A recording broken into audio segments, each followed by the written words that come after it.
60 రోజుల్లో మీతో ఇంగ్లీష్ అద్భుతంగా మాట్లాడిస్తాం. వెంటనే కాల్ చేసి జాయిన్ అవ్వండి.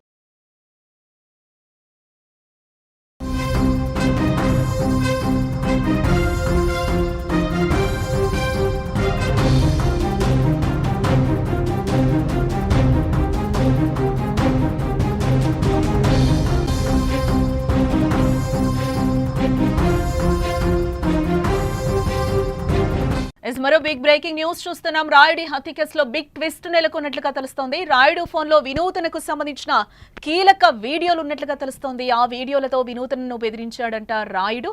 ప్రత్యర్థులతో కలిసి పనిచేస్తున్నాడు. రాయుడుపై వినూతన కక్ష పెంచుకున్నట్లుగా తెలుస్తోంది. శ్రీకాళహస్తిలోని ఓ గోడౌన్ లో రాయుడుని టార్చర్ చేసినట్లుగా తెలుస్తోంది. అదే రోజు కూవం నదిలో డెడ్ బాడీని వినూతన దంపతులు పడేసినట్లుగా తెలుస్తోంది. ఈ కేసులో వినూత, ఆమె భర్త చంద్రబాబుతో పాటు 5గురిని ఇప్పటికే పోలీసులు అరెస్టు చేసినట్లుగా తెలుస్తోంది. శ్రీకాళహస్తి రాయుడి హత్య కేసులో బిగ్ ట్విస్ట్ నెలకొందని చెప్పుకోవచ్చు. శ్రీకాళహస్తి రాయుడి హత్య కేసులో కీలక ఆధారాలు లభించినట్లుగా సమాచారం అయితే అందుతోంది. రాయుడిని కాళహస్తిలోని చంపే మృతదేహాన్ని సొంత కారులో వినూత్న అలాగే చంద్రబాబు తీసుకెళ్లినట్లుగా పోలీసులు గుర్తించడం అయితే జరిగింది. దారి మధ్యలో మృతదేహాన్ని మరో వాహనంలోకి మార్చినట్లుగా కూడా సమాచారం. ప్రస్తుతం మృతదేహాన్ని తరలించిన వాహనాన్ని సీజ్ చేశారు చెన్నై పోలీసులు. అయితే ఈ కేసులో మరో మలుపు తీసుకుంది. రాయుడి ఫోన్లో వినూతనకు సంబంధించిన కీలక వీడియోలు ఉన్నట్లుగా కూడా సమాచారం అయితే వస్తోంది. వాటితో తనను బెదిరింపులకు రాయుడు గురి చేసినట్లుగా ప్రాథమికంగా తెలుస్తోంది. తన ప్రత్యర్థులతో కలిసి రాయుడు తనను బ్లాక్మెయిల్ చేస్తున్నాడనే కోపంతో అతనిపై వినూత కక్ష పెంచుకున్నట్లుగా కూడా తెలుస్తోంది. ఇదే విషయంపై శ్రీకాళహస్తిలోని ఓ గోడౌన్లో రాయుడిని టార్చర్ చేసినట్లుగా సమాచారం. అయితే అదే రోజు డెడ్ బాడీని కూవం నదిలో పడేసి అక్కడి నుంచి వెళ్లిపోయినట్లుగా కూడా తెలుస్తోంది. అయితే మృతదేహం లభ్యం కావడంతో విచారణ చేసిన తమిళనాడు పోలీసులు సీసీ ఫుటేజ్ ఆధారంగా మృతదేహాన్ని తీసుకొచ్చిన కారునైతే కనిపెట్టడం జరిగింది. ఆ కోణంలో విచారణ చేసి వినూత, ఆమె భర్త చంద్రబాబుతో పాటు 5గురిని పోలీసులు ఇప్పటికే అరెస్టు చేయడం కూడా జరిగింది. ఇక ఇదే అంశానికి సంబంధించిన మరింత సమాచారం మా ప్రతినిధి ఉమా అందిస్తారు. ఎస్ ఉమా, రాయుడు ఫోన్లో వినూతనకు సంబంధించిన వీడియోస్ ఉన్నట్లుగా తెలుస్తోంది. తను బ్లాక్మెయిల్ ఏమైనా చేశాడా? అదే ఈ హత్యకు కారణమైందా? దీనికి సంబంధించిన లేటెస్ట్ అప్డేట్స్ ఏంటి? జానకి, ఈ కేసులో ప్రతి క్షణం ఒక్కొక్క అప్డేట్ వస్తోంది. అది సంచలనంగానే తెలుస్తోంది. ముఖ్యంగా జనసేన పార్టీలో కీలకంగా వ్యవహరిస్తున్నటువంటి వినుత నగరము, ఆమె భర్త చంద్రబాబు ఈ కేసులో ఇన్వాల్వ్ అవ్వడం ఒకంత పొలిటికల్ గా కూడా టర్న్ తీసుకుందని చెప్పొచ్చు. అంటే అతను వాళ్ళ దగ్గర ఉండేటువంటి శ్రీనివాస్ అలయాస్ రాయుడు అనేటువంటి వ్యక్తి, అబ్బాయికి 22 సంవత్సరాలు, అంటే పేరెంట్స్ కూడా లేనట్టయితే తెలుస్తుంది. వాళ్ళ అవ్వ దగ్గర ఉంటూ కంప్లీట్ గా వీళ్ళ హ్యాండ్ ఓవర్ లోనే ఉండేవాడు. వీళ్ళకి సంబంధించినటువంటి అన్ని విషయాలపైన కూడా అతని ఇన్వాల్వ్మెంట్ అనేది ఉంటూనే ఉంటుంది. అంటే పొలిటికల్ గా కావచ్చు, అంటే వాళ్ళ ఫ్యామిలీ పరంగా కూడా ఒక మెంబర్ అయిపోయాడు అతను. సో ఈ క్రమంలోనే వాళ్ళకి సంబంధించినటువంటి వ్యక్తిగత విషయాలను బయట పెడుతున్నారనేటువంటి ఒక నెపంతో గత నెల 22వ తారీఖున అతన్ని ఉద్యోగం నుంచి తొలగిస్తున్నట్టు వినుత ఒక పోస్ట్ అయితే రిలీజ్ చేసింది. తన వ్యక్తిగత వివరాలతో పాటు తన ప్రత్యర్థులైనటువంటి రాజకీయ నాయకులతో చేతులు కలిపి తనకు సంబంధించినటువంటి వివరాలు మొత్తం కూడా అందిస్తున్నాడు. సో ఈ కారణంగా తనని ఉద్యోగం నుంచి తొలగిస్తున్నానని చెప్పి కూడా చెప్పడం జరిగింది. అయితే అక్కడ ఉన్నటువంటి పార్టీ కేడర్ కూడా ఈ విషయం ఏ మాత్రం కూడా అర్థం కాలేదు. అసలు అప్పటి వరకు ఒక సొంత బిడ్డగా ఉన్నటువంటి ఈ ఒక్క అబ్బాయిని ఎందుకు ఆల్ ఆఫ్ సడన్ గా తొలగించాల్సి వచ్చింది, అసలు ఏం జరిగిందో తెలియనటువంటి పరిస్థితుల్లో పక్కన ఉన్నటువంటి కార్యకర్తలు కూడా కొంత చర్చించుకున్నటువంటి పరిస్థితి. అంతలోనే ఈ 8వ తారీఖున ఆ అబ్బాయిని ఒక గోదాంకి తీసుకుని వెళ్లి కొంతమంది నిర్బంధించారనేటువంటి విషయం అయితే తెలిసింది. దీంతో అక్కడ చిత్రహింసలకు గురి చేసి కొట్టడంతో ఆ అబ్బాయి అక్కడికే చనిపోవడం జరిగింది. దీంతో వినుతకు సంబంధించినటువంటి ఒక కార్ లో తీసుకువెళ్ళినట్టయితే తెలుస్తుంది, BMW కార్ లో. సో తిరువల్లూరు వెళ్ళిన తర్వాత తిరువల్లూరు నుంచి శివకుమార్ అనేటువంటి మరో నిందితుడు, అంటే ఈ కేసులో ఉన్నటువంటి మరో నిందితుడు కార్ లో బ్లాక్ కలర్ సంబంధించినటువంటి మహేంద్ర కార్ లో బాడీని షిఫ్ట్ చేసి అక్కడ నుంచి ఏదైతే చెన్నైకి సంబంధించినటువంటి మింట్ రోడ్ లో కపం అనేటువంటి ఒక మురికి కాలువకు సంబంధించినటువంటి ఆ ప్రాంతంలో పడివేసినట్టయితే తెలుస్తోంది. అయితే 2 రోజులైనా కూడా బాడీ అక్కడే ఉండడము, అటువైపుగా వెళ్తున్నటువంటి వారికి బాడీ కనిపించడంతో స్థానికంగా ఉన్నటువంటి పోలీసులకి సమాచారం ఇచ్చారు. దీంతో పోలీసులు ఫస్ట్ గా అన్ఐడెంటిఫైడ్ బాడీగానే వాళ్ళు నిర్ధారించారు. అయితే అప్పటికే అబ్బాయి దగ్గర ఎటువంటి సమాచారం లేకపోవడము, దాంతో పాటు కూడా అసలు ఎక్కడి నుంచి వచ్చింది, ఎవరు అనేటువంటి విషయాలు ఇప్పటి వరకు కూడా మిస్సింగ్ కేసు కూడా రానటువంటి పరిస్థితుల్లో దాన్ని మిస్సింగ్ కేసుగానే నమోదు చేసినటువంటి పరిస్థితి కనిపిస్తుంది. దీంతో సీసీ కెమెరాలకు సంబంధించినటువంటి కొన్ని వీడియోస్ లభ్యమయ్యాయి. ఆ బాడీని తీసుకొచ్చినటువంటి ఒక కార్ ని ఐడెంటిఫై చేశారు. ఆ కార్ ద్వారానే ఎవరనే విషయాలపైన పోలీసులు ఆరా తీశారు. దీంతో మొత్తం బండారం అంతా బయటపడింది.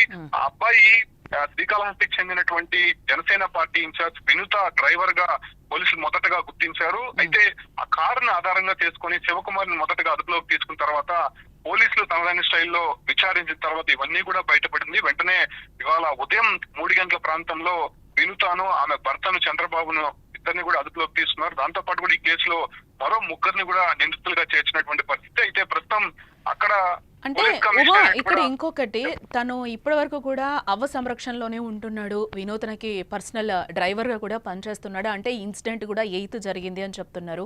8th, 9th, 10th, 11th, 12th ఇప్పటికీ 5 days అయిందంటే అవ్వ దీనికి సంబంధించి వాళ్ళ మనోడికి సంబంధించి ఇప్పటి వరకు ఆమె ఏమి మాట్లాడిన సందర్భం లేదా? ఆమెకు సంబంధించి సీనియర్ సిటిజన్ అవ్వడము, ఆమె ఒక్కటే ఉండడము, దాంతో పాటు కూడా ఎక్కువ శాతము వినుత వాళ్ళ ఇంట్లోనే ఈ అబ్బాయి ఉండేవాడు. ఎప్పుడో ఒకసారి వాళ్ళ అవ్వ దగ్గరికి వెళ్ళేవాడు, ఆమెతో కలిసి ఉండేవాడు, తర్వాత వచ్చేవాడు. కేవలం 1 గంట 2 గంటలు మాత్రమే వాళ్ళ అవ్వతో స్పెండ్ చేసేవాడు. ఆ తర్వాత అంతా కూడా వీళ్ళింట్లోనే నిద్రాహారాలు మొత్తం కూడా జరిగేవి. వీళ్ళ సొంత మనిషిగా ఉండేటువంటి పరిస్థితి. అది ఆ విషయం అందరికీ తెలిసినటువంటి పరిస్థితి. అంటే వచ్చినటువంటి ఇంటర్నల్ లింక్స్ తో పాటు ఆమెకి సంబంధించినటువంటి వ్యక్తిగత సమాచారం ఆ అబ్బాయి దగ్గర ఉండడంతోనే అవి ఎలా అయితే బయటకు వస్తాయో పార్టీ తరఫున కావచ్చు, అంటే తనకి సంబంధించినటువంటి ఫ్యామిలీ డ్యామేజ్ అయ్యేటువంటి అవకాశం ఉండడంతో తనని టార్గెట్ చేశారు. మొదటగా బెదిరించే ప్రయత్నం చేశారు. ఆ తర్వాత అతను ఎంతసేపటికి ఒప్పుకోకపోవడంతో అతని పైన కొంత రూడ్ గా ప్రవర్తించడంతో చనిపోయినట్టయితే తెలుస్తుంది. దీనిపైన కూడా ఇప్పటికే జనసేన పార్టీ నుంచి ఒక ప్రకటన అయితే విడుదల చేశారు. పార్టీ కార్యక్రమాలకి దూరం పెట్టడంతో పాటు పార్టీ నుంచి పూర్తిగా బహిష్కరిస్తున్నాము, ఇక మీదట జనసేన పార్టీకి వినుతకి ఎటువంటి సంబంధం లేదన్నట్టు కూడా పార్టీ నుంచి వెలువడినటువంటి సమాచారం అయితే కూడా మనకు అందుతోంది. సో ఈ కేసు పైన ప్రస్తుతం చెన్నైలో 5 మందిని అదుపులోకి తీసుకున్నారు. కాబట్టి వినూత చంద్రబాబు దంపతులను కూడా అదుపులోకి తీసుకున్న నేపథ్యంలో వాళ్ళు ఏమైనా మాట్లాడడం జరిగిందని అనుకోవచ్చు అంటారా ఇప్పటి వరకు కూడా? ఇప్పుడు పోలీస్ కమిషనర్ అరుణ్ చెప్పినటువంటి విషయాల మేరకు వాళ్ళు చేసినట్టు అంగీకరించినట్టయితే ఆయన స్పష్టం చేశారు.